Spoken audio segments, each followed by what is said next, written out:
Hey, it's William Christopher Ford, and today we're going to spend some time with my good friend Sifu Curtis Fujita and experience Chinese Hung-Ga Kung Fu. So that being said, let's get to training.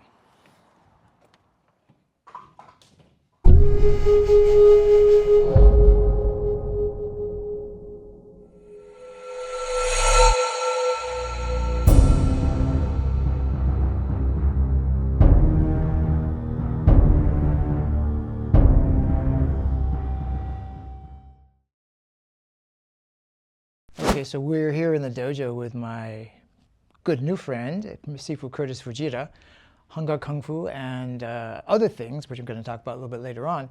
But I thought it would be really great for us to do the warm-up together, and then he's going to teach me the significance of the salutation and some of the combative aspects of that. So that being said, let's get to it. Pleasure. Yeah, very nice to meet you, and thank you for coming out today. Thank you for having me. On this rainy day. Yeah. All right. So nothing better, if it's a rainy day out, there's probably nothing better to do than to do some martial arts, and today we're going to try some Kung Fu. Definitely. Awesome, Definitely. Awesome. Okay, so the first thing I would like to do, before we even start, can you go over the salutation that is done in your particular system?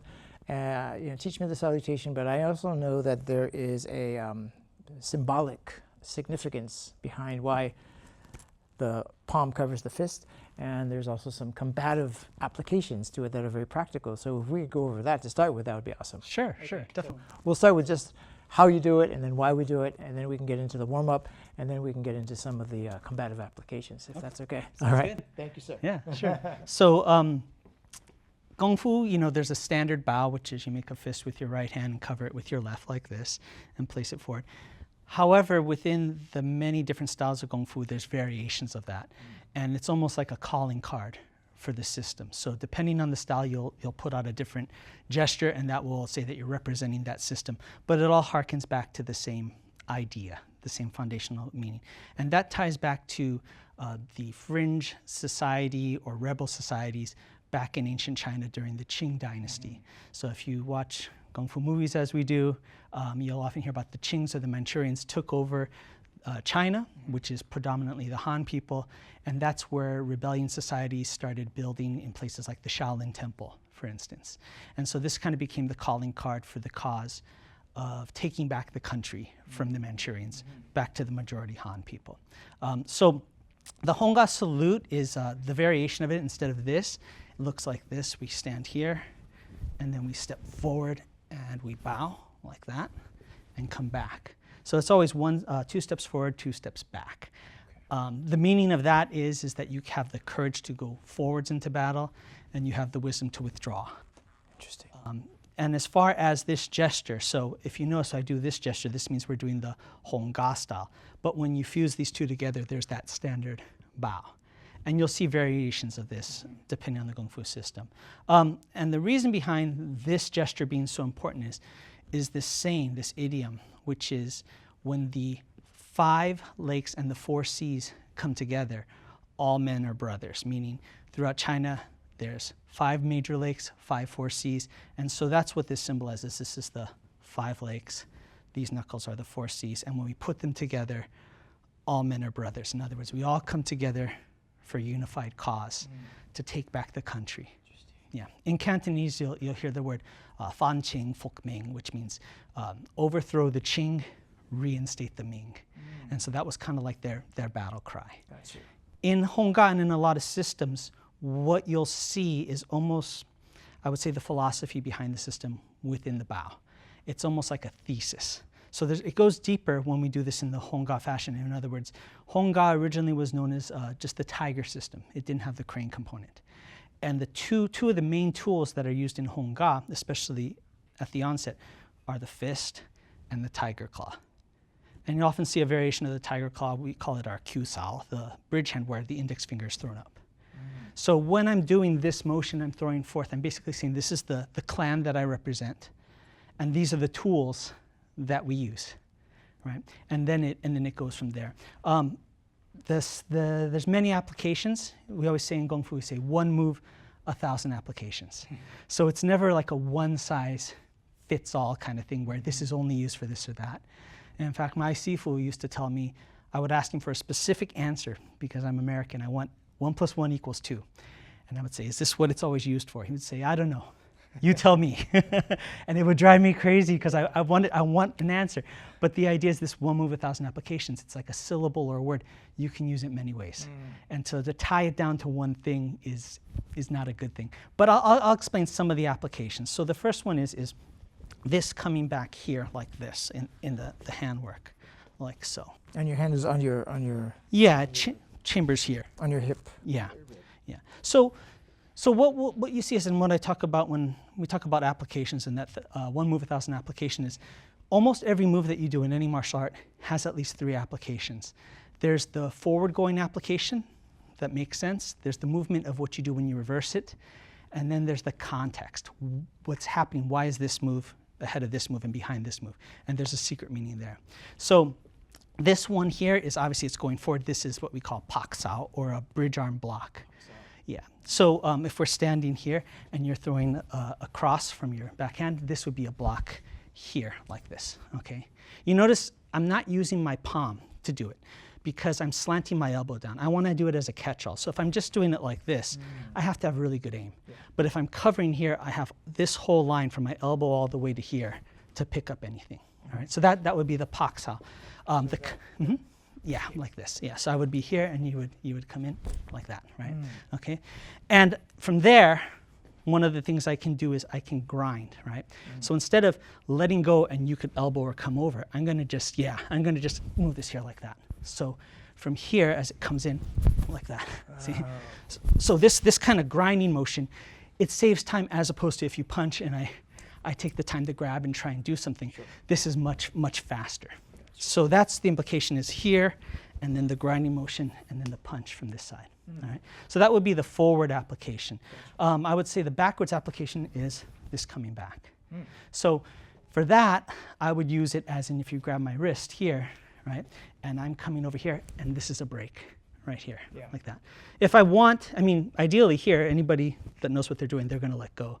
But if I want, I could grab. And just maintain it here like that. So that would be the backwards application. Yeah, so here and then like that, right? So so here like that. Also this leg here stepping forward, if you have your right foot forward, left foot forward. That's on me. Right. Stage right. Okay, I got you. So same thing if you grab here like that, right? I come here. This here can take out the knee like so. Like that. Yeah. And then I would say the context can sometimes be conceptual, right? So usually when we think of pawn strikes in martial arts, it's considered a shorter tool than a punch. Because obviously if I'm punching here and I'm palm striking here, I lose this distance, right? Okay. But one thing that we do in Hong Ga, because we have the tiger component, is we round our shoulders, right? We round our shoulders, we make our chest concave and our back convex like this, okay? Now, that's different than most people when they do it, they'll actually hunch down like that. You don't want to actually lose this. You want it to be here. So you have to develop some type of flexibility here to hollow it. When you do that, your punch and your palm strike can be at the same distance. So if I may, so here versus here. But if I hollow my chest, I'm able to get that distance. So what that means is we can use these two things interchangeably. And so that's kind of one of the cool things about the system. So those are a lot of the meanings behind the bow and variations like that. But that's kind of an overview of it. Here,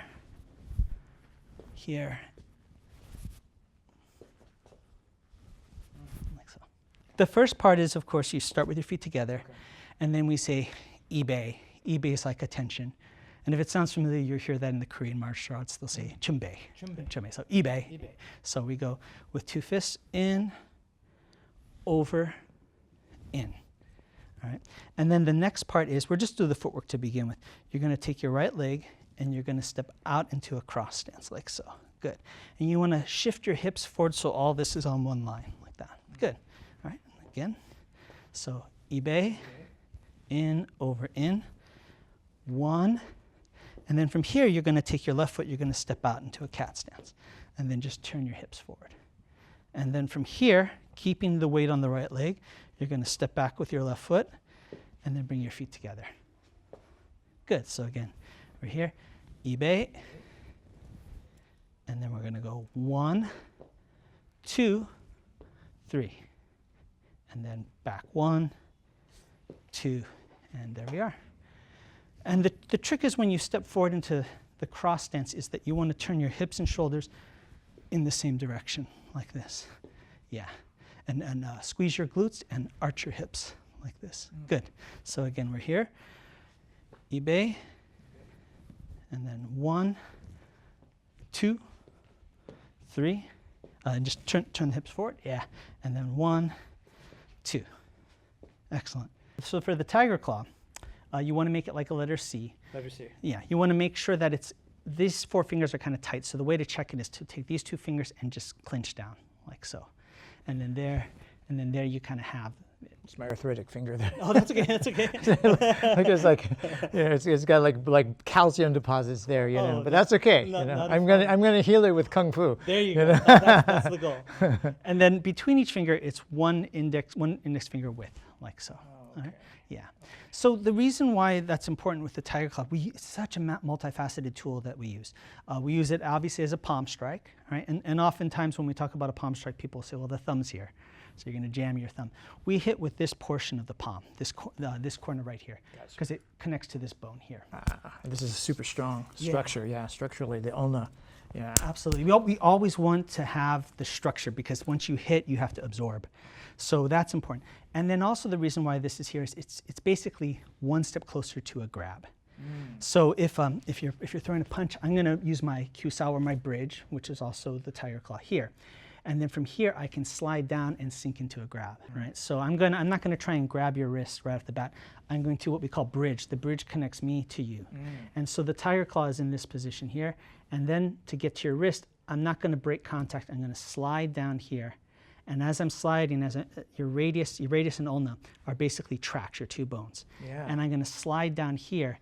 And basically the telltale sign is once I hit here, that's my sign to clinch. So I come down here and then I clinch like this into the bone, right?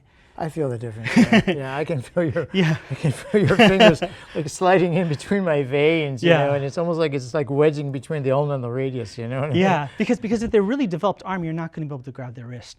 But the bone, in fact, there'll be more definition. So the bone will do that, right? And this also, just to kind of go one step further, this is the idea. We're not trying to catch punches randomly out of the air. We block and we take that gross motor movement, and then if possible, if the energy's right or if the timing's right, we'll slide down while connected into a grab. The bow is really significant because it's the first thing and the last thing at the beginning and end of every form. So it's the through line to the system. Yeah. And there's always this joy that you get when you're learning a form where you start with the bow, and then as you learn the set, and Hongga sets are notoriously long, and then there's some point where your sifu goes, okay, and now do this. You I got the form. That's the other thing. That's you. Yeah. So it's just very important. The significance of it can't be understated. And to be frank, as a sifu that does Hongga, you can almost judge the person's ability, or I can almost feel like to some degree I can judge the person's ability based on the bow. Like within the first couple seconds, this demonstrates your knowledge of the system. If this is off, something's not right. You know, so you can show your authority within the bow and your understanding the system just from that. That really resonates with me because, you know, when we teach our classes in karate for the kids, something that I always try to impress upon them is that class always begins with respect and it ends with respect, you know, and that's a very, very important component to remember. Respect for others, but respect for yourself, respect for your surroundings, respect for your property, respect for others' property. It's a very, very important concept, which sometimes has gone, we don't always get to see it anymore. I mean, it's there, but you know, I think we have to look a little bit harder for it. Absolutely. But what I love about the traditional arts is that that component is never lost. You know, it's always like, if there's no respect, then you know, why is there any need to even go on? Absolutely. Yeah. And that's the thing I try to impart in my students is these things may seem esoteric, they may seem outdated. But these things are ritualistic. They put you in a mindset. You know, sometimes I've had, you know, students say, well, why do I have to listen to you? I'm paying you for classes. I'm your boss. I've literally had them say that. And the thing is it's this idea is you have 2 hands. if one hand's closed, you can only get so much from me. If you have two hands closed, you can only get so much from me. So when you come in, when you dress in these clothes that you normally want, when you bow to me and you address me in a way that you want somebody else, it puts you in a different mindset. And it's not for me, it's for you to get all the knowledge. Now you're in the mindset where you can get everything from me instead of a little bit. Gotcha. Yeah, so I totally agree with that concept. All right, so from here we go in eBay. And then from here, we're going to step forward with the right leg and at the same time bring this across. Good, like so. Yeah, I'm going to just adjust you a little bit. So this should be about as high as your breast on that side, and then like that. Good. And then from here, make sure to step out first and make the connection here, and then you're going to turn your waist and punch, like so. Very good. And then from here, you keep your hands forward, step back 1, step back 2, and then upright, and then in, over, in. Another component that I'll be remiss not explaining is when you start, you're standing completely locked and upright, and when you begin, you sink down here, and then when you come back, you rise back up. And the significance of that is it's all forms are like this, but the idea is it symbolizes life. So when you begin, you're dropped from the womb. So you dropped into existence, or if you want to think from a spiritual component, you're dropped into this world. You drop down, you do your thing, which is life and your journey, and then when you finish, you ascend back up to the higher source. So that's kind of the significance of that kind of dropping. Got you. Yeah. Got you. So we tried from the beginning. Okay, so we say ibe, and then when we bow, we say gin lai. So 1, 2, 3, and then feet together, in, oh, it's okay, and over, in, like that. Very good. Good. One more time, please. Yeah, absolutely, absolutely. So, in, ibe, and we say gin lai, 1, 2, 3, and then feet together, and then in, over, in. That's right. Wow. Yeah. I could practice that hundreds of times and be drenched afterwards. And there's already so many lessons just within that. Yeah? Yeah. Okay. You talked about china, seizing, right? Could you explain some of the other applications that are inherent within this bow? Sure. The hidden. In Japanese, sometimes they say bunkai. You know, this is like the applications, right? This is oftentimes they're hidden. Sure. It's definitely, oh, okay, I could see this is like, okay, this could be like the tiger claw, this could be the punch, but there's just so much more in there. Oh, that there is. I'm not seeing. Oh, well, the punch is there. It's kind of it's like a curveball. It's kind of a tricky punch. So when I'm here, I'm not coming around with a hook, and I'm not doing a straight punch either. I'm actually doing a curveball. So I actually start with it chambered here, and then at the last second, when I'm punching, I flip my elbow up, and it becomes a curve, like that. So if we're squared off here, and I'm throwing a punch towards you, straight, and you're defending however you want here, right, like this. So I always like the rule of threes. You see it in forms, and it works in combat too, is the idea of kind of programming somebody. So if I'm always just doing like a standard jab cross, I'm going jab, cross, right? So now you're getting used to it. Jab, cross, like this. So it starts out straight to make you anticipate that it's coming. Yeah. And as you block, I flip it around like this. So it's very, very tricky. You know, that's saying, right, the punch that's knocks you out is the one you don't see. Yes. So we're all about deception in Kung Fu. Very nice. Yeah, so that's so it's here, and then just at the last second, flip. Yeah, yeah, if you want to try. So if I'm doing like an inward block here, right, you're punching, I would block here. Yeah, and it just sneaks around. Sneaks around. Yeah, yeah, like that. Nice. Yeah, so like this, and then around like that. Yeah, so yeah, yeah. Interesting. Yeah, so very, very sneaky. The other one is the idea if you're up close and you were going to throw a hook, you can only generate so much power from being up close. Yeah. So what I want to do is if I want to do a hook and then draw this back, it would take a lot more skill to throw this and generating a force so that I could pull this hand back. But as a palm strike, I can throw this back as a palm strike and get enough force in, and then throw the cross. So 1, 2, 3, like that. So there's a lot of context behind it. Interesting. Yeah, and I think you probably see a lot of parallels to your art. I mean, I think we share so much. Yeah, definitely. There's definitely, Hung Gar is, in my opinion, more complex, but there's a lot of similarities, more so than one might think. You look at it just on the surface, and it's like, oh, it's obviously this is karate, and obviously this is kung fu, but there's some underlying principles that are the same. Absolutely. That's oftentimes the connective tissue between martial arts. It's not necessarily the aesthetic, It's like the hips still have to turn. The base still has to drop. There still has to be a breathing component, You have to have a strong structure, Your stance needs to be firm. All of that stuff is like, shoulders still need to turn. Everybody is still has to obey the law of physics. Absolutely. Definitely. You know what I mean? agree. It's the old it's kind of become cliche. It's like all human beings, most human beings, right? Unless something has happened to you, or that you have 2 arms and 2 legs, and we all kind of there's a certain way that humans move. Definitely. So unless somebody grows an extra arm or something like that, then we have to come up with another martial arts. I remember Bruce Lee saying that in one of his famous interviews, and he probably, that was, he was not the person who came up with that, but that's where I heard it from. Yeah. And it resonated with me, the whole idea. It's like, the movement is movement, Definitely. And it's just different ways of looking at it, different applications, different context, It's like, sometimes people will ask you, what would you do with this? And the answer oftentimes is, it depends. Yeah. What's the scenario? What's the context? Definitely. But this is great. So this is the beginning of and the end of all your Hung Gar forms. What is the word for forms in Cantonese? Sometimes you hear the word taolu. Taolu.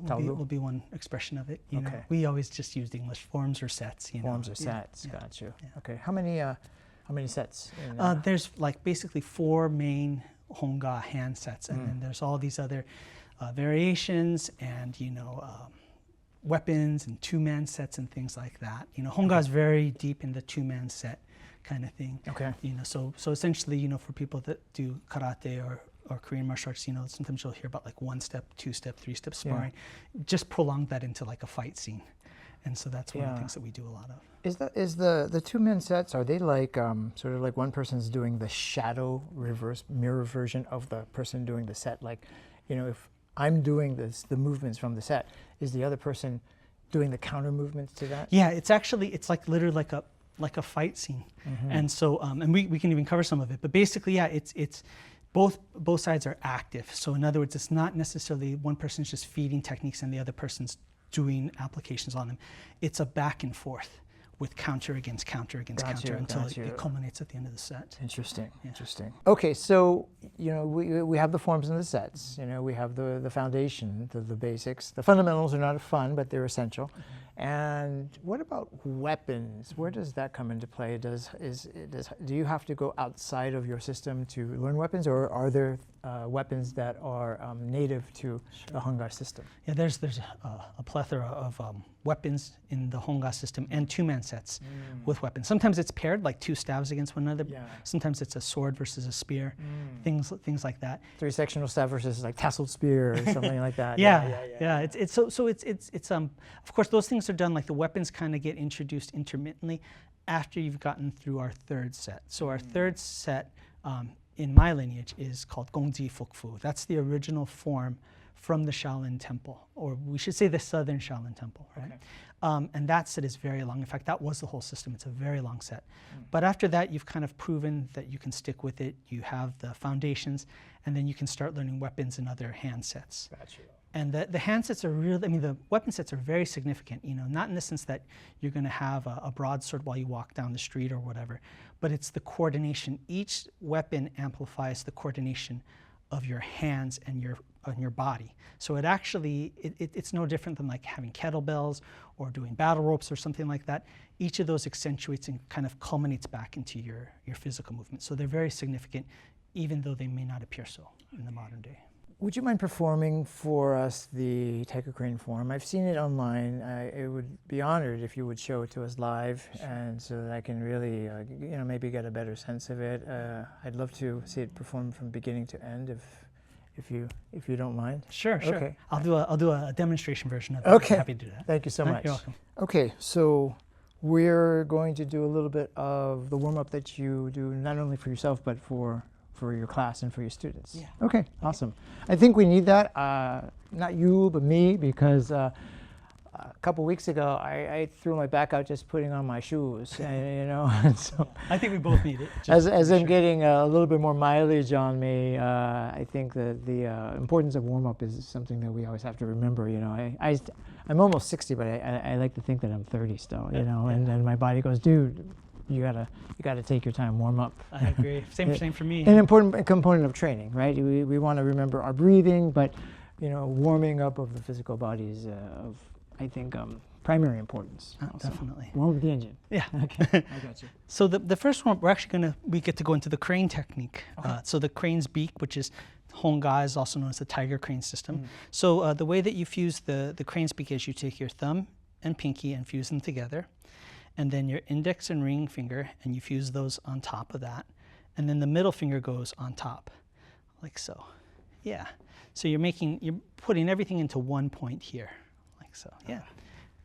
And the energy of the crane is a lot looser and more of a whipping power than the Tiger. So this is a warm-up, but you just put your arms up like this and then drop them down and drop them down and down. And so now that you have that, you're going to come up on your toes and then down, toes, down, toes, down. And then when you rock back, you're going to rock back on your heels. And so kind of the trick with this is to maintain balance when you're doing this, is if you've visualized like a plane from your toes here, like a flat wall, you want your toes and your chin essentially on the same plane, or more or less. And that's what helps the balance. So it goes up, down, up, down, up, down. Yeah, so we go here.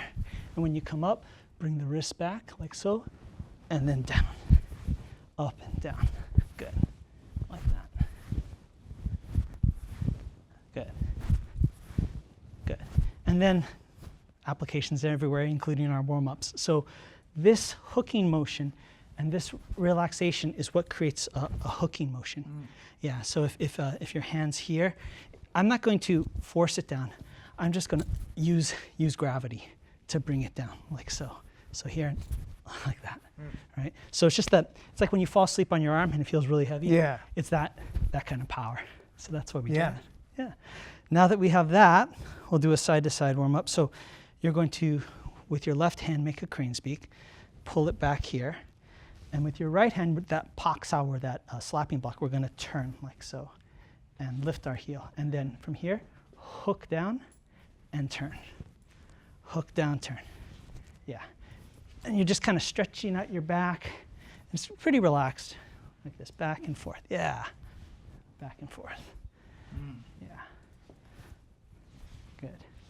There we go. And then the next ones are pretty straightforward. Just hands on your hips, thumbs in front. Rotate. Like so.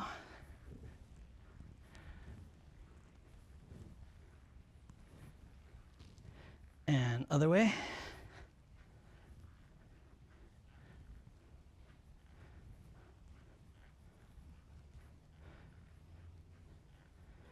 Good. And then now feet together.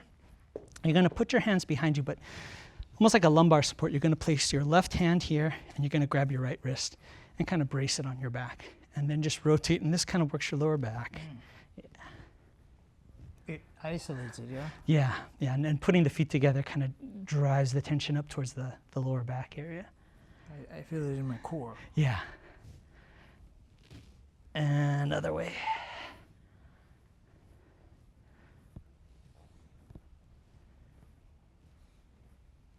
Good. And then keep your feet together, fuse your knees together, hands on your knees, and rotate. Honga is known for low stances, so we always have to take, good care of our knees. And another way.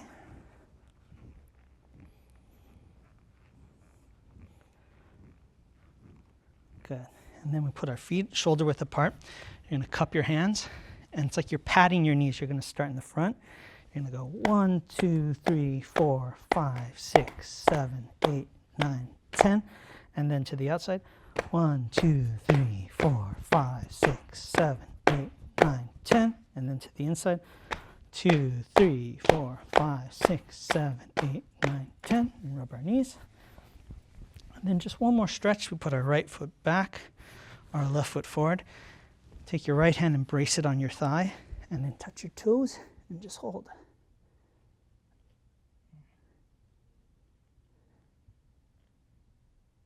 And switch. Same thing, left hand here, right hand here. And hold.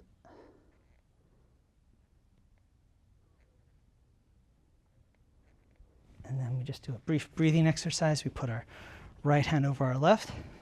Breathe in through the nose, out through the mouth, in through the nose, out through the mouth, and one more.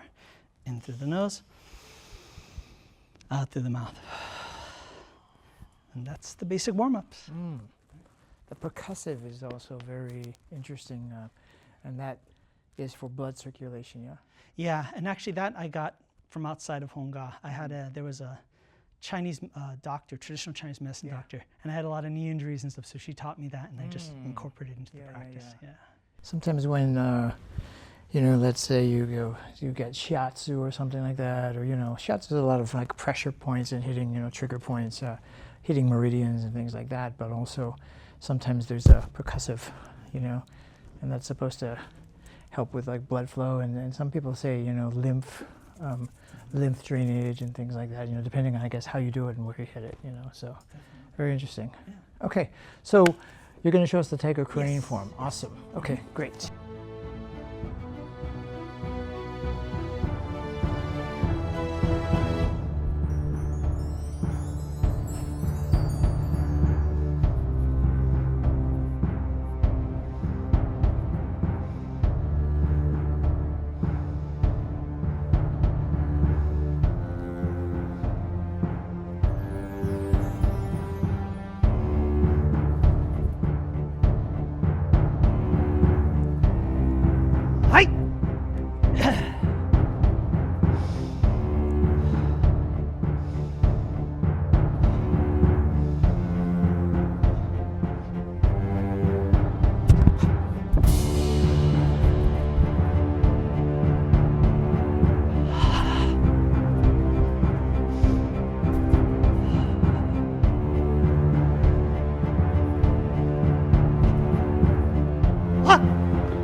Thanks so much for coming down today and teaching me a little tiny bit of Hongga Kung Fu. I think that was a lot of fun and super interesting. My pleasure. Thank you. How long have you been doing Kung Fu? About 30 years now. Okay, Yeah. that's a good investment. A little time.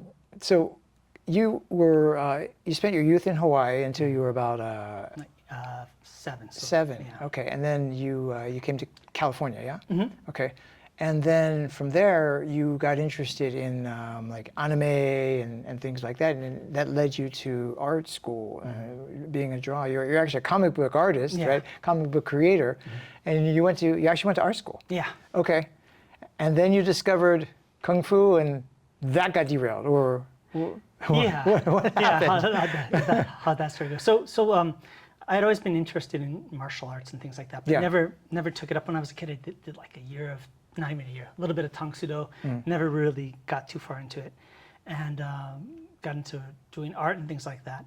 But a lot of it was always just that. The thing I liked about comics, about anime, and all that was all the stuff that I love about martial arts. So I would draw it. I would kind of imagine those things. But when I went to college, I had already taken a little bit of martial arts. I knew I wanted to study Kung Fu specifically. And so I had found out I got into watching like a lot of Hong Kong movies. And like that time it was like the 90s. So it was like Jet Li and those things. And so I knew of Wong Fei Hong and, from the Jet Li movies.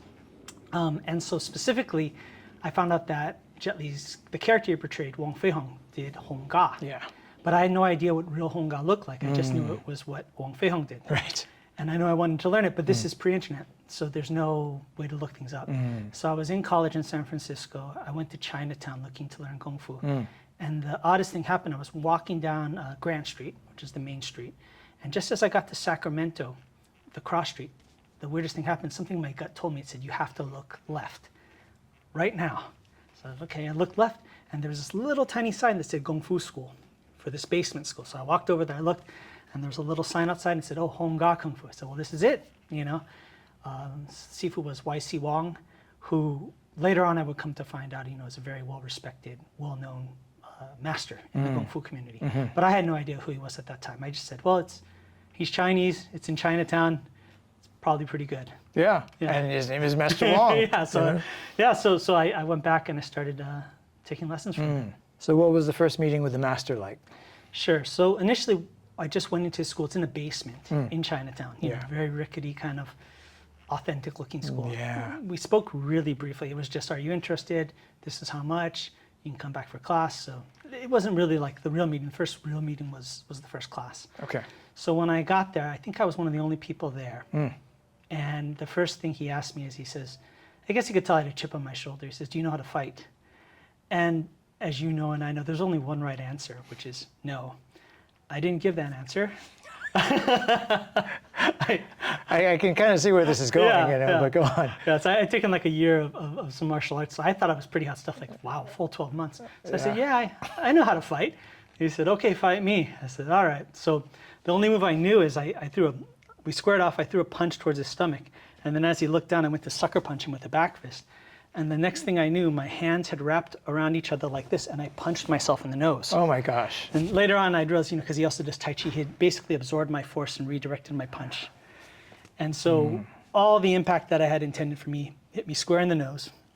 And at his studio, even to this day, the chairs are like old movie theater chairs, the ones that fold. Okay. And so he just pushed me, and I slid a little bit and landed in that chair, and he walked away. He didn't say anything. And that was the first lesson. Don't mess with Sifu, and you don't know anything. That's very cool. Yeah. It's like something out of a movie. Oh yeah. Yeah, definitely. And by that time, did you know? Oh, this is the dude. This is it. Yeah, it's one of those things, right? I mean, people come to do martial arts for lots of reasons, and either they find what they thought they were looking for, but usually they find what they need. And I knew he was the real deal, but I didn't know how much. It was more of a unraveling things and understanding, as the relationship built over the decades. So, what do you think you needed? I would say, the stereotypical things: be confidence, respect, all those things. But I would say the big thing is healing and understanding. Most people, myself included, get into martial arts because of some type of trauma or dissatisfaction or something like that. And so they bring that in. Yeah. And either martial arts or martial arts school is the right place for them, or they find it somewhere else where they don't find it at all. And I think the key point is, and I think kind of we've discussed off camera, is it's really not the style.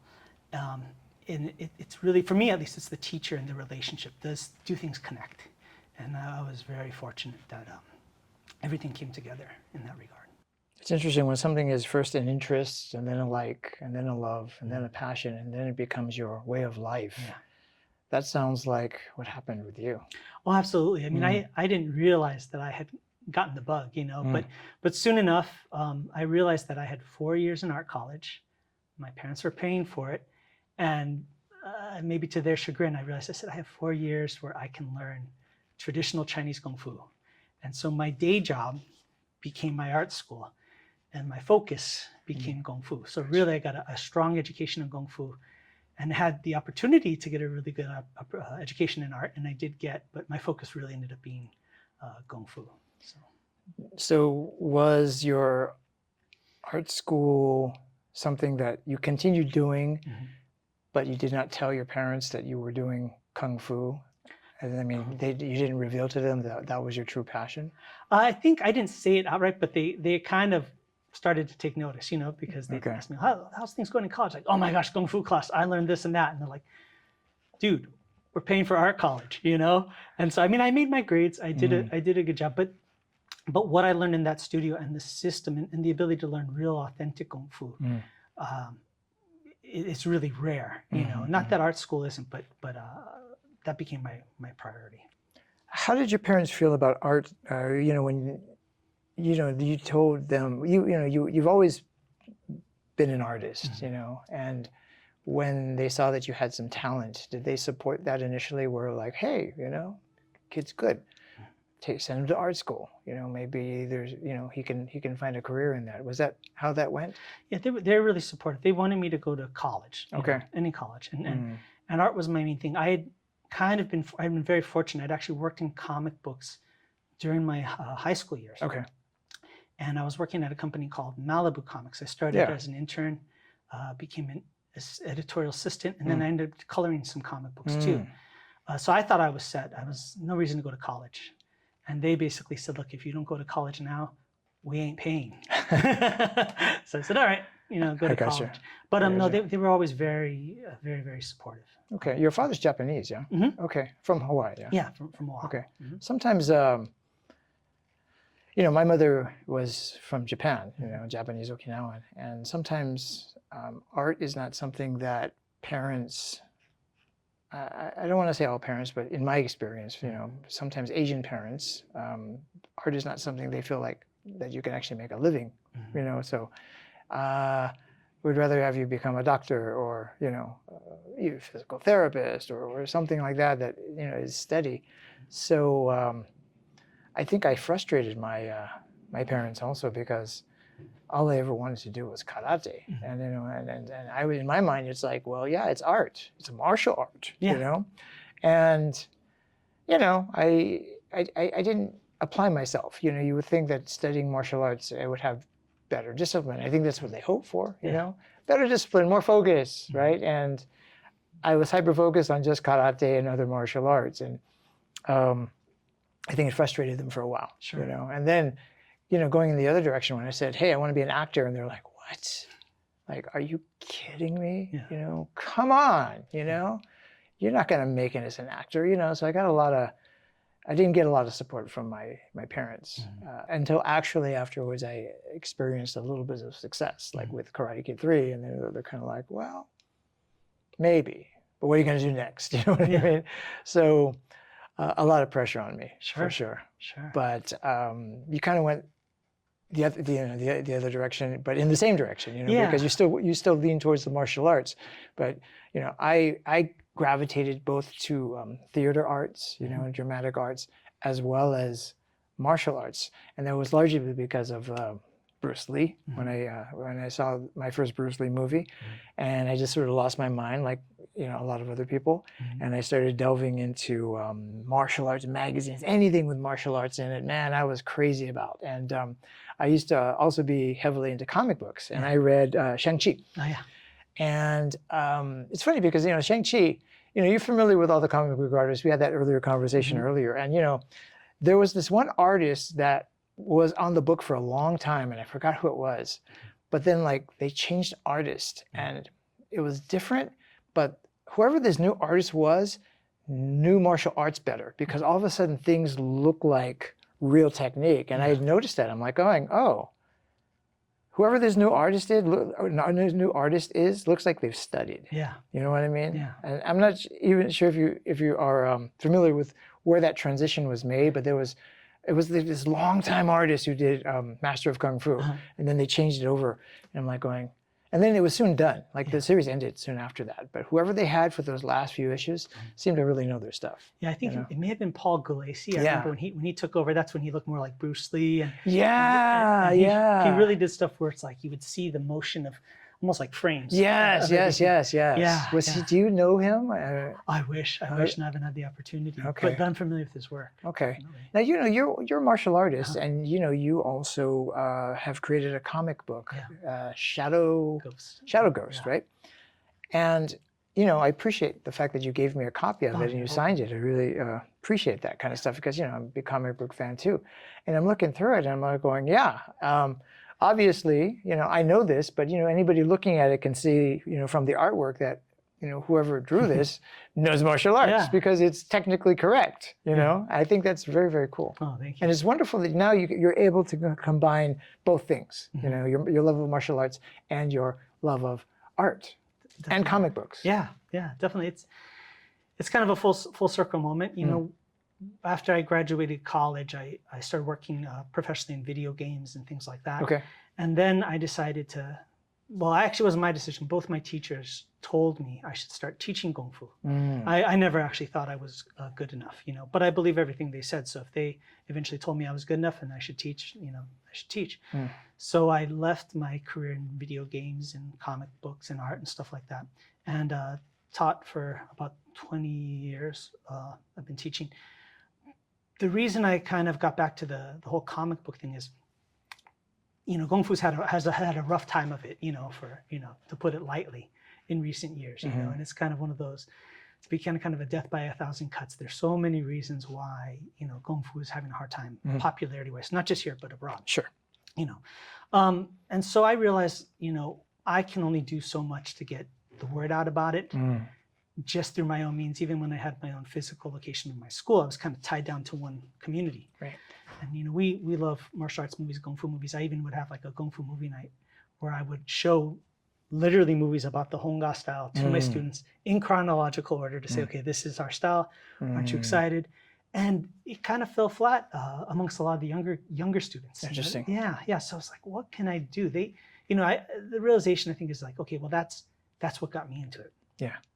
What's going to get them into it, And I was kind of racking my head and I said, well, let's make a comic book about it. Let's go back to the well and go back to that skill set, So that's kind of the genesis of it. And the main reason I stepped so far away from the art side, and I had a long talk with my parents when I decided to start teaching martial arts and leave the career, And the way I explained to them is this, well, why do you want to move to this after you've established this career, And I said, well, all that stuff I used to draw, characters kicking with exotic weapons and going on adventures and doing all these amazing things.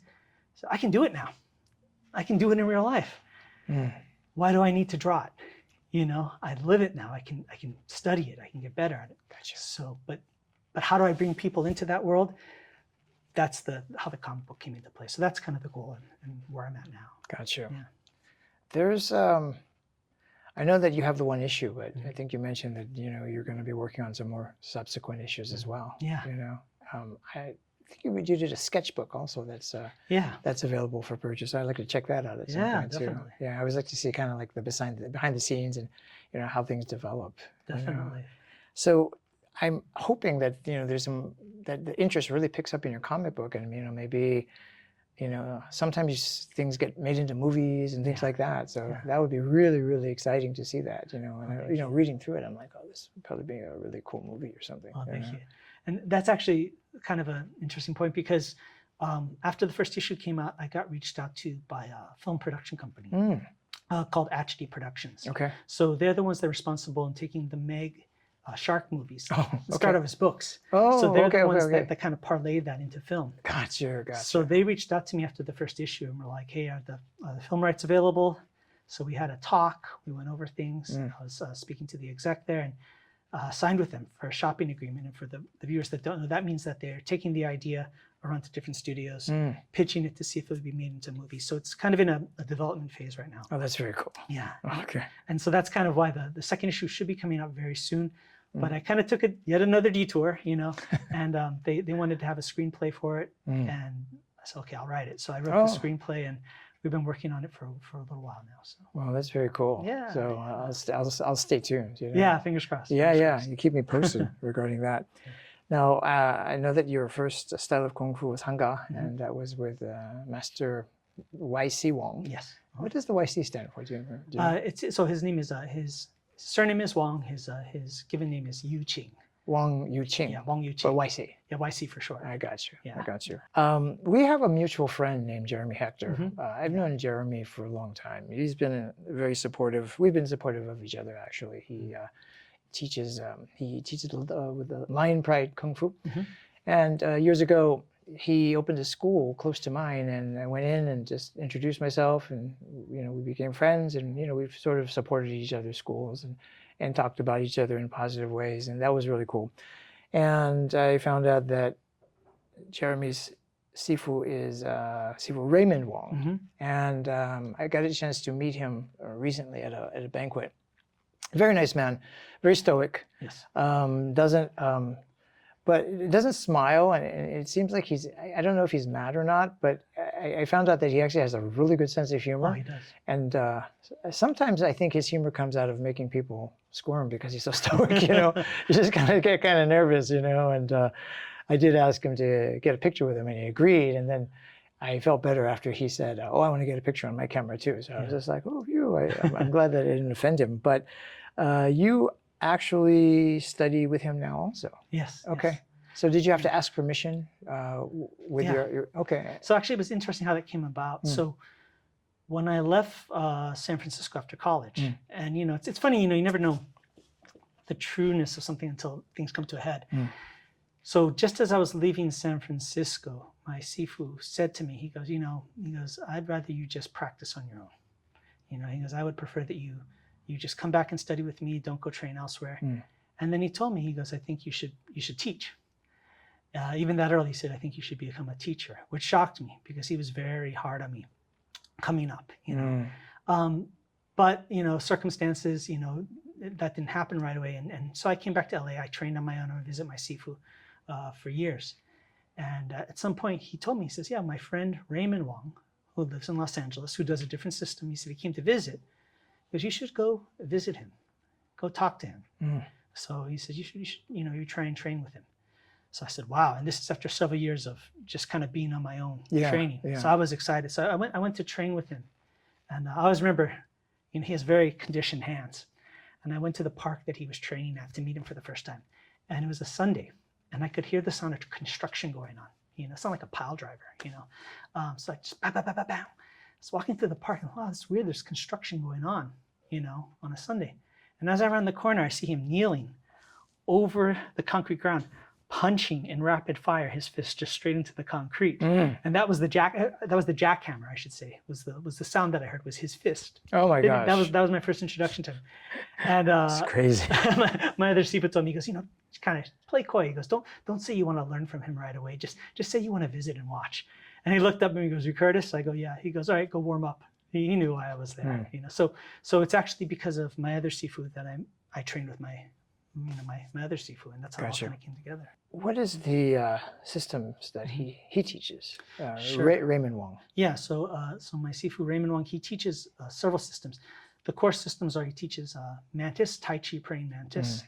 He teaches Maizhong Lohan, which is a northern Kung Fu system, a lot of kicks, very athletic. Okay. And then he has a third system that's very rare called the Do-Ga system. So Do like karate, Do like Taoism, so the Taoist clan style. And that's the other style that he teaches.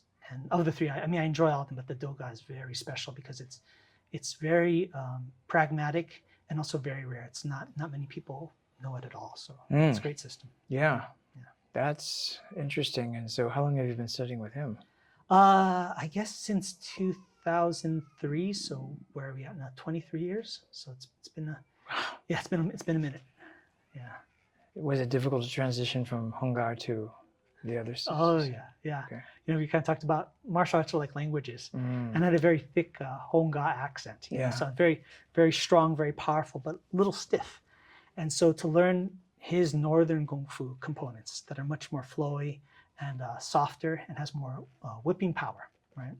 I don't even want to say softer. I think, you know, we say some Kung Fu styles are soft, but they're not soft. It's more flexible, I guess you could say, more pliant. But it was very hard. It was very hard. In fact, I remember when I first was learning, I was moving so stiff that some of my northern Kung Fu brothers came over to me and they were just so frustrated. And one of them was just like, Jesus Christ, man, can you just relax? It was like it bothered them. It was like a disgrace to their art that I was doing it. So it took a long time, you know. And the thing is, it's that balancing act, right? Once you learn this style, you can't change this style. You have to be able to switch on a dime. Yeah.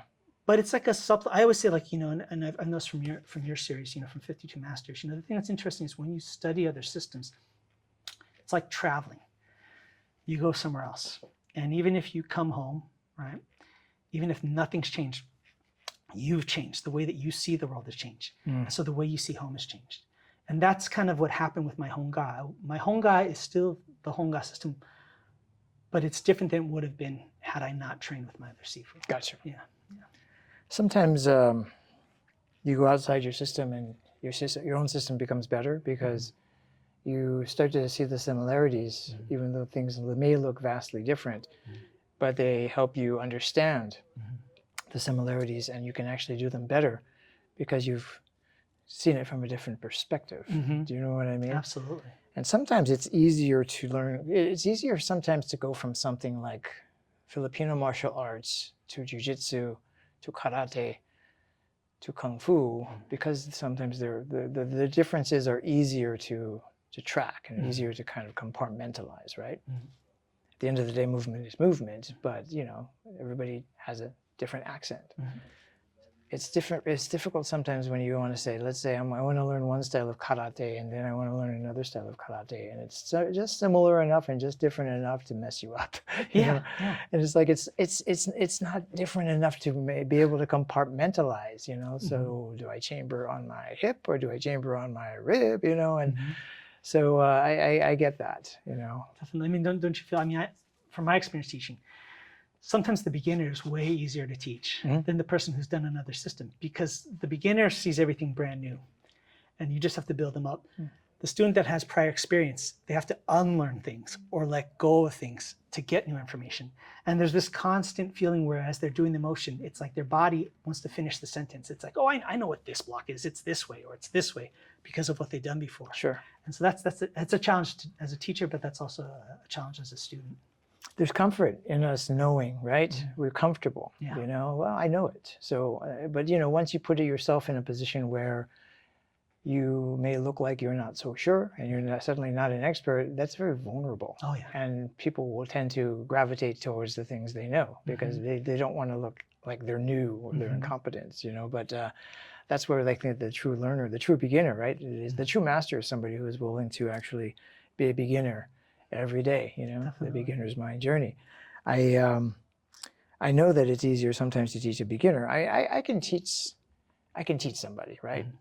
But when you have that preconception, sometimes it's just very, very difficult to penetrate that, you know. And you know, you hear it, well, in my old school, I did it this way, you know, or you know, well, I was taught this way, and it's like, so this is how we do it. It's not wrong, it's just different, you know. And you were saying earlier, it's like, you know, going to a French class and then saying, yeah, but I learned Spanish this way. And it's like, that's Spanish. This is French. They both come from Latin. It's the same root, but obviously they're very different. Definitely. You know? And I think there's people that like the idea of studying martial arts or they like the idea of being a martial arts master. Yeah. And then there's people who love the art.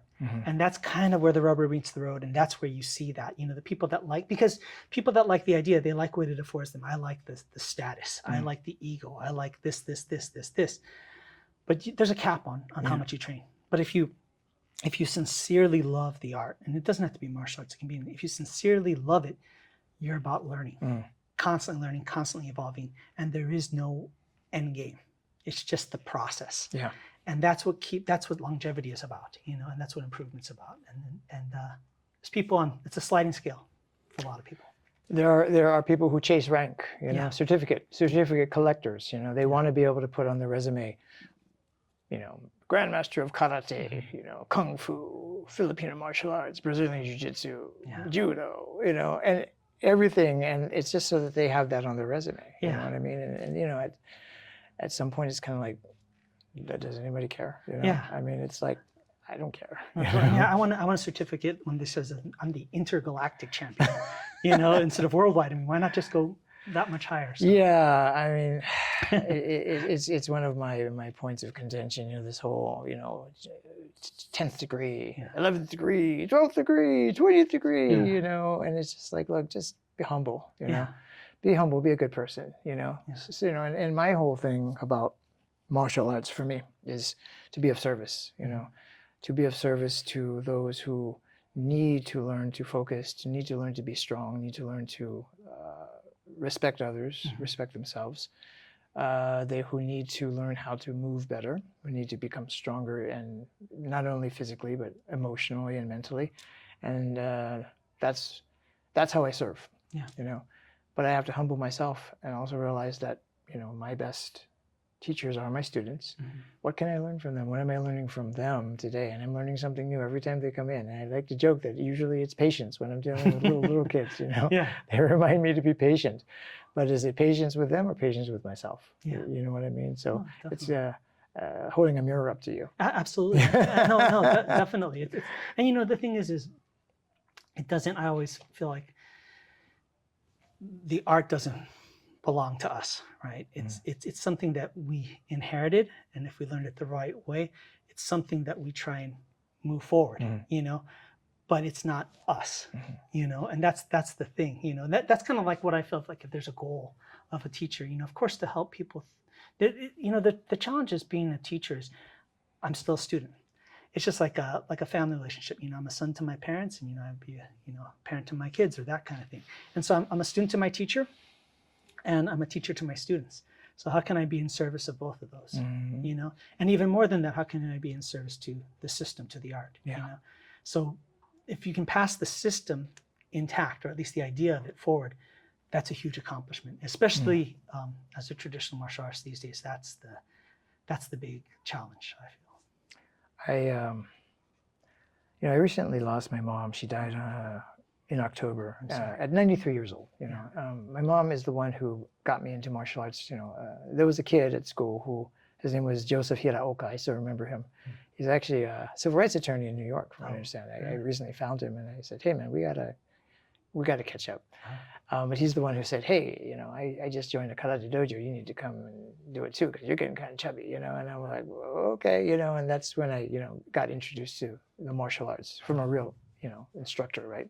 And my mom, my father was skeptical because I was very clumsy and awkward, but my mom, she saw something in me. She knew I wasn't going to be a musician. I tried trumpet for 3 months, and that trumpet disappeared after 3 months, and nobody knew what happened to it. But I have my suspicions.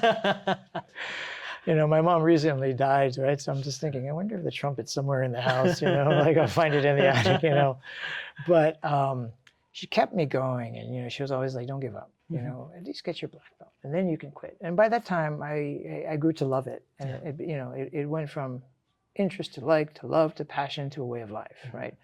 And so I credit my mom for, basically keeping me on the right path, right? And in my mom's last year of life, basically she had fallen and broken her hip, and she had a hip replacement, and then while she was in the hospital, they did an X-ray on her lungs and they found something, so they're like, it's tough to even go in for a biopsy because of her age, and so what do you guys want to do? And it's just like, we let it ride, we live life the best we can. So my mom came home, I moved in with her, was responsible for, taking care of her. I was basically her caregiver, still teaching, I still have my family that, so it was hard, but I had support, but a lot of it was on me. Physically it was tough. My mom was basically bedridden, so sometimes she wanted to go, use the urinal. So got to kind of get her up, and she's kind of dead weight, get her into the wheelchair. So, it was definitely starting to feel a strain on my back. Yeah. I was starting to feel emotionally, mentally, physically, it was very, very tough, But my martial arts is kind of what helped keep me going. So this thing that my mom did not let me quit at came full circle and allowed me to be strong enough to take care of her. That's great. That's great. And she is a typical Asian mom where you can do 9 things right, but if you do that 10th thing wrong, she's like, hey, why didn't you do that? And so we drove each other crazy. I'm telling you, man, we drove each other crazy. There were some fights. And I had to go over to the neighbors and just say, hey, I just wanted to let you know, my mom and I are having this argument, but I'm not like abusing her. And they're like, oh no, we know your mom. But it was good for us because we were able to spend that year really getting to know each other, really getting to, my mom came to really rely and trust in me. Mm-hmm. And I think she realized that her little boy was a man who was willing to go full in and take care of her, but I was strong enough to do it. Yeah. And I was strong enough to do it because of not only martial arts, because of who my mom was, She was a strong person, and she instilled that in me. And just as, in martial arts, right, the student becomes the master, but the master is still always going to be the student. There's always that full circle thing. So, with our parents, the parent becomes the child, and the child becomes the parent. And fortunately, I was able to do it responsibly and with no regrets. Absolutely, that's great. And I mean, the thing is especially martial arts, right, or just even in Western culture, or just culture in general, we think about the male role models. Mm-hmm. And we always say that's what makes you a man. You definitely need that masculine energy. Yeah, for sure. Just to survive, But, my mom raised my sister and I for some time single, And it's interesting because I don't think I know I wouldn't be the person I am or have the values that I have as a man if I hadn't learned that from a woman, You still have to temper that with masculine relationships, but it's not one-dimensional, And I feel like the same with my wife. It's like, I think we as men, we learn a lot about the definition of masculinity by the women in our lives, whether it's siblings, whether it's parents or, spouses, Well, my mom is with my dad now. My dad died 20 years ago, and they fought a lot, I'm surprised they stayed together, but they were kind of old school, you know what I mean? And I'm the only child, so it's like, we need to stay together for this kid, right? Sure.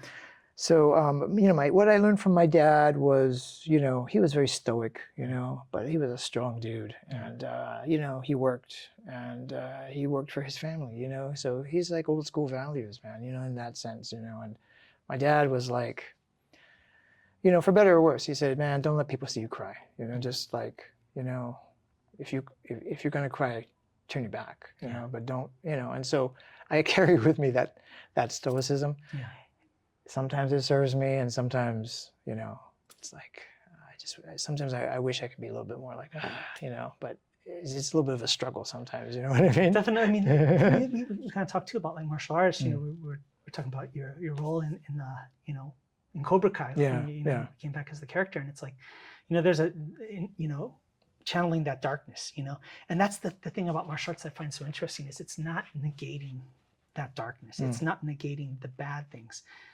It's accepting them and channeling them or releasing them at the appropriate time, and that's the challenge. I mean, the truth is we can't negate all those things, it's like, but do you have the control to leverage it in the right? I mean, I'd say that's one of the biggest things about martial arts, right, is control, discipline.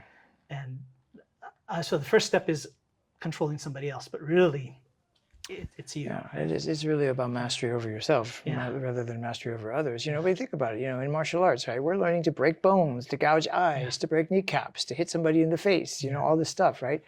And it's considered, this is a beautiful art, and ultimately it leads to peace, but it's good because we have this structure and this system, and a code, code of honor, where, we're not supposed to use it for selfish reasons, for liquor store robbing or things like that. So, that's the beauty of it. When you commit to, learning martial arts and you're passionate about it, you study it for so many years like we have, you really get into that whole thing about, I don't need to, beat my chest. No, it's those. I mean, that's the thing is your definition of what strength is changes, right? Yeah. In the beginning, like literally beating the chest, it's the guy who puffs up his chest and acts the baddest and this, right? Oh, I'm so tough. I did this and this and this and this, yada, yada, yada. But as you develop into martial arts, you realize it's that quiet guy in the room. It's like that's the one that I'm scared of. The person that just sits there with this kind of smile and just kind of nods. Oh boy, watch out for that one. That's why Master Raymond Wong made me nervous because he's a very nice man, but he just sits there and it's like he doesn't crack a smile and everything, and I'm just going, Jeremy, is he mad at me? And they're like, no, he likes you, and I'm like, okay, because he's not saying anything, and he's just quiet. You know what I mean? Definitely. It's like when I was training from the other Sifu I.C. Wong, it's like he'd be pretty hard on me, In hindsight, the realization is if he didn't like me, he just wouldn't have said anything, But it's that mentality. I'm talking to you and I'm fixing you and I'm paying attention to you. I remember one time I missed class for like a week or a couple of weeks or a month, and I was going regularly. And I showed up and everything had kind of fallen apart and I was in his, things weren't working. Yeah. And he came over and he was screaming in Cantonese. I kind of knew what he was saying. Oh, in Cantonese? Oh, that's harsh, man. It would have been easier in Mandarin, yeah. Oh, yeah. He was just chewing me out. And he stormed off, and I was like, what is the deal? Because I had other classmates that skipped a couple weeks or a month, and I was upset. What's his problem? One of my Sihings, my Kung Fu brothers, walked to me and goes, you know why he's so angry? I said, why? He goes, he's got plans for you. And then here we are, so it's kind of one of those things, especially the Asian culture, there's a certain way that they express or don't express, and they're more comfortable with expressing the things that the Western culture won't, and less about the other, I mean, it's That's your number one son, right? Or number two son. I mean, because I know that he, Master Wong has his own kids, his son and all that. But you're like an adopted son. Well, yeah. I mean, we're all family, right? And like when I left San Francisco, my Sifu said to me, I wrote this long letter to my Sifu, like, oh, how much I appreciate you, and this, and I had my Chinese classmate read it to him, and I remember, he looked at me and he smiled and he goes, the word Sifu is composed of the word teacher and father combined. He goes, so Sifu is half father. And then, his command of the English language was, never been that strong, but his eloquence is always high. And I remember he looked at me because he knew I'd been there so intense. We'd gotten very close. He knew I was moving away. And he said to me, he goes, finding a good teacher is very hard, isn't it, Curtis? I said, yes. He goes, so is finding a good student. And now as a teacher, you're like, man, right?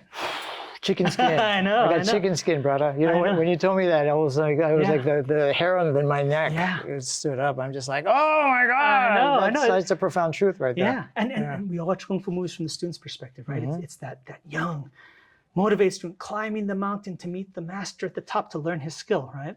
But they never tell the story of that poor old man sitting on top of the mountain, freezing his ass off, looking down the mountain going, God, I just wish somebody would come up here so I could give him or them all this knowledge that I have, right?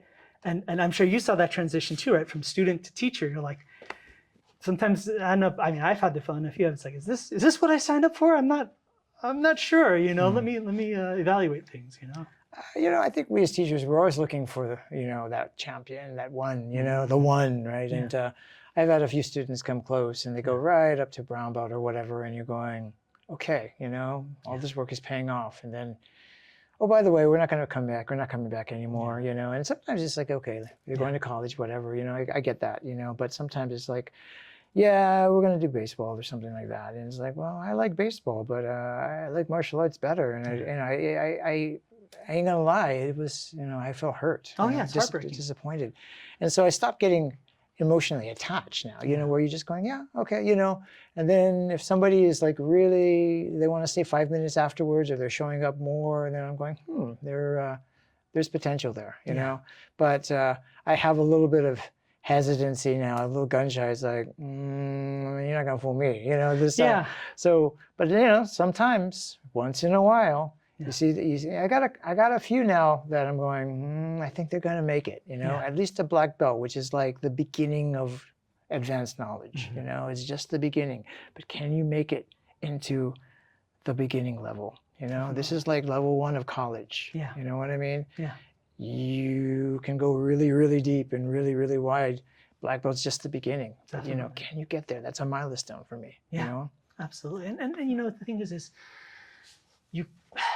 I want everybody, of course, to be like me. I want them to be that passionate that they're going to see it through. It's like we're walking down this path, and then they see something more interesting or life or whatever, And I even had a talk with my students recently where it was like, I had kind of shown them something kind of advanced, something that was very important to me, and try to impart to them this is valuable.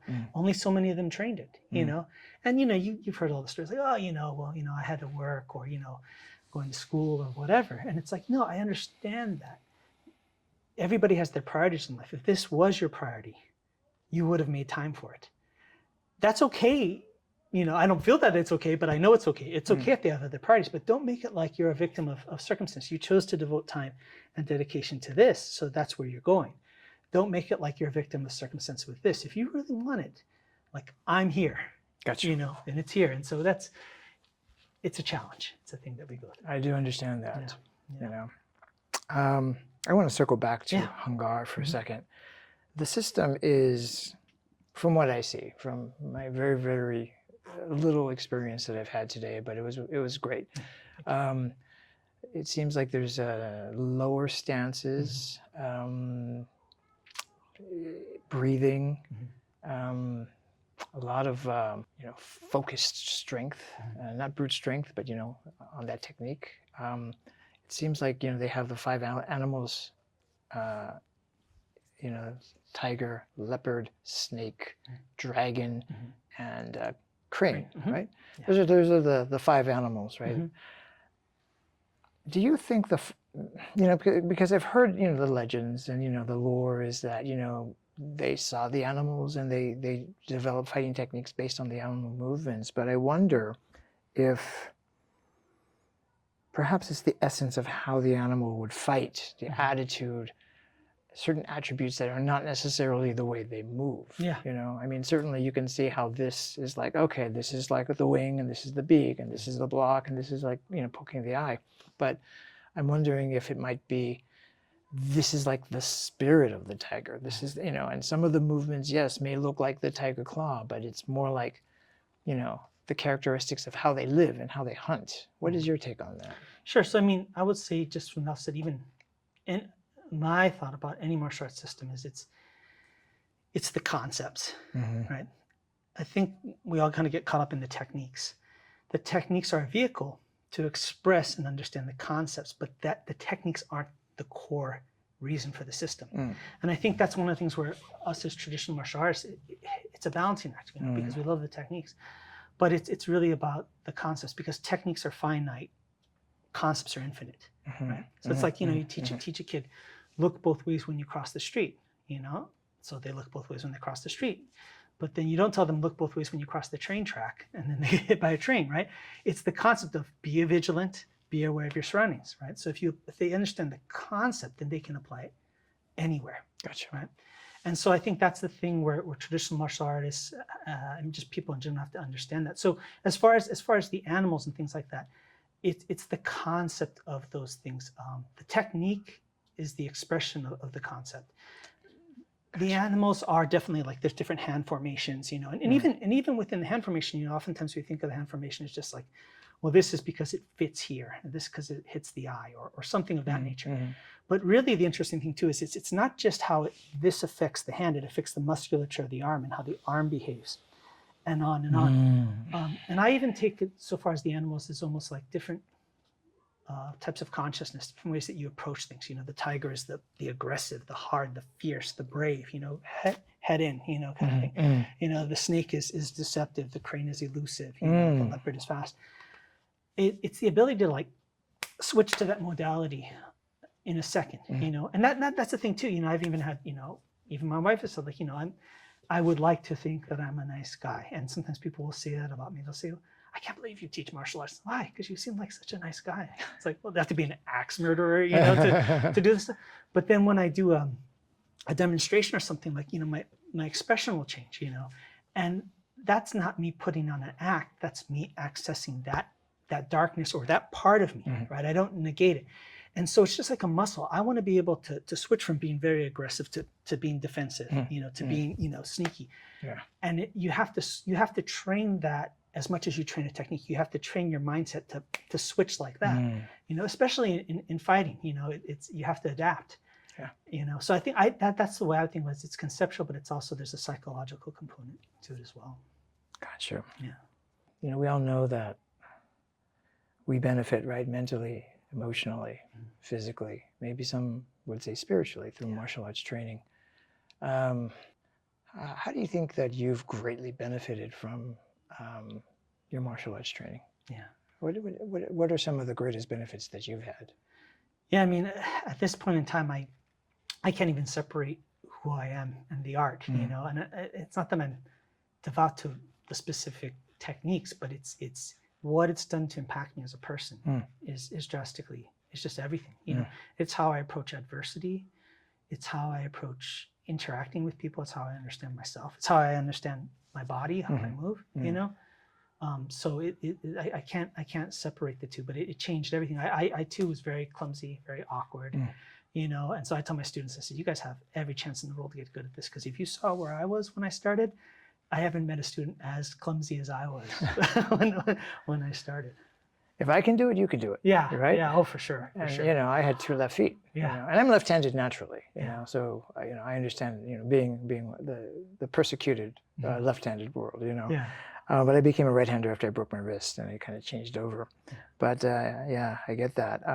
Super clumsy, super awkward, and you know, martial arts, you know, helped me transform. But it wasn't overnight. You know, it took a lot of time, and I'm still terrible at other sports, but at least I moved pretty well in them. You know what I mean? But I haven't trained in those, you know, specifically. But I certainly like my martial arts, and I like a lot of different martial arts, not just karate. And you know, I developed my foundation in karate, and then from there I was able to learn other things. Yeah. You know, but I had a firm foundation in one. Definitely. But I was also flexible enough to let go of it to where I could, you know, learn another way to move, or another way to think, or another way to fight. You know what I mean? So I think that's very important. Now, if you were able to go back in time, like let's say that we were able to jump in the DeLorean with Marty and Doc Brown and go back to a younger version of yourself, what would you tell the younger you? Oh my gosh. What kind of guidance would you give him? In terms of martial arts, or In terms of anything. oh my gosh, how much time do you have? Yeah, we all wish we could go back and go, dude, come over here. I want to kick your ass, because you're about to do something that's going to affect my life. Yeah. Don't do that. You know? I mean, I would say, and I've been good at it sometimes, but sometimes not. But I would say definitely be aware of the signs and opportunities that are in front of you. And if you're going to say yes or no, lean towards yes. You know, I mean, some of my best moments in my life have come from that. But I know there's a lot of missed opportunities because I didn't adhere to that, you know? And so I think I'd say that's the biggest thing is, you know, I think I've always, and I think a lot of people, they want a definitive yes or no answer. I mean, like, if life tells you, yes, you should go this direction, like, okay, well, I need another hint at it, or can I have that in writing, or whatever. It's like, you know, take the hint, you know, sometimes take the hint and go in that direction. The hint sometimes is the verification, is the thing that should move you in that direction, you know, and trust yourself. You know, I would say those are probably the 2 main things, you know, more than anything. If you're looking for a sign, and for you, the sign was Hanga Kung Fu, right? Yeah. And you know, you had you trusted your intuition to look at the sign, and then to go down to the basement, and then you got beat up by the master, and you came back. Yeah. You got it. So you can go back to your younger self and say, you're going to meet a man, all right? He's going to beat you up, but don't give up. Keep going, right? Definitely, you know. Well, the final thing I wanted to ask you was, you have students now, and if you had to impart, one thing, one lesson, this is my standard 52 Masters question, but I wonder what it would be. What would your last lesson be? What would be like? Hey, Sifu Curtis Fujita taught us this. Yeah. What would you want that to be? Sure. So I think a couple of things would be, one is in terms of just the broad view of what martial arts is. It's, and I would say this not just to my students, anybody. Yes, you need to have a martial art that's effective, that you can use to defend yourself, that's practical. That's a must. But, and I would say even more importantly, you need not just an art that helps you protect your life, but art that enhances your life, that makes your life better, that makes you a better person. So when the time comes that you have to defend it, you have something that's worth defending. Martial arts isn't something that people ask me, have you used it? Have you ever used it? I use it every day in everything I do. If you can apply it to life, then it's a practical art and you're always using it. We're grown-ups. If I'm getting in fights, there's something wrong with me as a grown adult doing that. So what do I do the rest of the time? So I would say in terms of martial arts, that would be the overview, and as far as the only other important thing I would say is, martial arts, and I've seen it happen many times when people learn it, they feel empowered, they feel stronger. And if they've come from a place of being a victim or something hard before, they start to push that force outwards to other people. They become the bully, essentially. And I would say the greatest thing about power is its restraint. Restraint is real power, right? A bully is what happens when a coward gets power. So you have to be the type of person that understands that restraint is the higher thing of it, that if you've experienced trauma or had any issues, you have to be the person that stops that cycle. You have to say, hey, I got treated this way, and now that I have this ability to do this to others, I'm going to choose not to move it forward. The buck stops with me. And that power is nothing that belongs to you. Just like the system doesn't belong to you, you're a conduit for it. Once you understand that, you can do some remarkable things. Any martial art technique, you're a conduit for gravity, physics, all these things. But it's never misunderstand that it's you. It's not you. You're a conduit for it at best. And so those would be like the main key points I would convey to them. Amazing. Oh, thank you. I've enjoyed this time with you very much. Thank you so much for coming down today. My pleasure. Jeremy Hector, I owe him a big, debt for mentioning you and recommending you. He says, "Oh, I think Curtis Fujita would be a good match for you, and I think you'd enjoy talking to him." So we owe him a debt of gratitude for bringing us together. Definitely. And I feel like I've known you. People have told me I have this ability to kind of connect right away and build rapport. And it might be one of my superpowers, but sometimes I feel stronger connection quicker with people, and I certainly feel that with you. I feel like I've known you for longer than just a couple of hours. I'm glad. I feel the same. But thoroughly enjoyable. Much Thank you so respect. much. Appreciate it. I hope that we get a chance to do this again. Definitely. Hungar is something that is could be very complementary to my karate training and everything else that I'm interested in learning. So I'm definitely interested in taking a deeper dive. Oh, I'm around. Thank you so again. much. Pleasure. All right. So we are brothers in martial arts. Absolutely. Definitely. Well, I appreciate you. Thank you. Thank you very much. So this has been 52 Masters. I'm William Christopher Ford, and we'll see you on the next one.